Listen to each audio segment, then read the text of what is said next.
Lesson of the week. Discomfort is often the receipt for growth.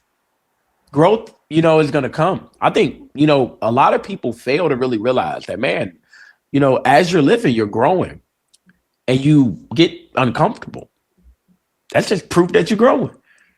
There's very few times you're going to grow without a little discomfort. So lean into it. You know what I mean? Growth ain't supposed to feel like something you did before. If you go from 5 feet to 6'3", it ain't gonna be the same. Okay, you dunking. Okay, what do you expect? You hitting them with the yeah. Okay, you catching the lob. Okay, you about to windmill. So remember that. Remember that that discomfort comes right after or during the growth. So you gotta be okay with that. Okay, come on, man. What about you? What's your lesson of the week, man? My lesson of the week is if you aren't willing to bleed for it, leave it the fuck alone. You gotta be willing to lose, take chances, take a lot of risk, bet it all, lose it all, in order to get to where you want to go. Like it's a long road, but quitting after you bust your ass or after you jump off that second story and your knees hurt a little bit, just get your ass back up there and jump off again. You know what I mean? It takes a. I've always said this about myself. It takes a certain level of insanity for me to have done the things that I've done and made as much as I've made. Not even not talking about money, just talking about content. Like I've dead ass made over like 12,000 pieces of content since 2008. So I'm like my output, whether it's graphics, shows, podcast, video, like even today, did a podcast before this. We had 20 clips from that podcast. We're gonna have 15, 20 clips from this one on top of this show. All got Yep. to be published, all of that.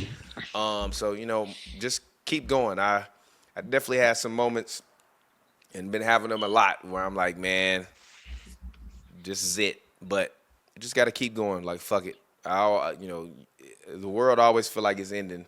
But until I see one of them big ass rocks come out the sky and smack the ground, and then I go poof, I'm gonna just keep going. And that's the lesson of the week. Keep going. Fuck it. And it's okay to be uncomfortable, especially when you're in a scenario where you have to prove yourself. Because a lot of people, me in particular, I learn this every time I go and I prove people and I do the thing that they said I couldn't do. You know what I mean? Like I'm like, oh, like people they'll never believe until you actually do it. And then once you do it, it's like, oh, now that's when the vultures come, especially in this city. And Yep. it's hard to get people to want to fight and go to war for you if they don't believe that you willing to fight and go to war. So it's funny. I was so sore after I did my comedy show this week and we sold out and it was a spectacular time. But literally, I chopped the lemons, I chopped the limes, I chopped the oranges. I bought all the ice, bought all the drinks. I carried all the stuff in. I loaded it up. I moved the tables, moved the couches. Was in there audio mixing, Absolutely. helping the DJ do everything that needed to be done in order to execute that. And then I kind of, like I have a bone joint disease where it just like makes me really sore after I do Yeah. physical activity.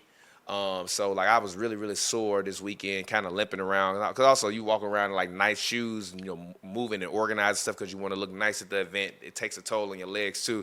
So I'm limping around. This girl like, man, why you limping? I'm like, cuz I did my comedy show, our first event of the year. We sold out. I'm excited. And she's like, what do you do there? You a comedian? I'm like, nah, I'm the CEO. She's like, yeah, but why are you limping? I'm like, cuz I'm not just the person that's gonna be barking out orders. I'll sweep the floor if I have to. I've Absolutely. been the PA and I've been the director and I've been the executive producer. If you're not willing to do all of that, if you're not willing to get up at 4 a.m. every day and go fill that motherfucking fridge, you don't really want it that bad. And that's the one testament I get of my man's. That motherfucker go to sleep early as shit. I text him at 8. He texts me at 4 in the morning. Oh, I just woke up. What the fuck? Yeah, I'm going to fill the fridge. But you gotta want it that bad. You You really got gotta to. want it that bad. So that's the lesson of the Yep. week for me. That might have been a little long winded, but I had No, a loved it. direct impact experience this week. So Dion, lead us off with some words of inspiration, and then let's get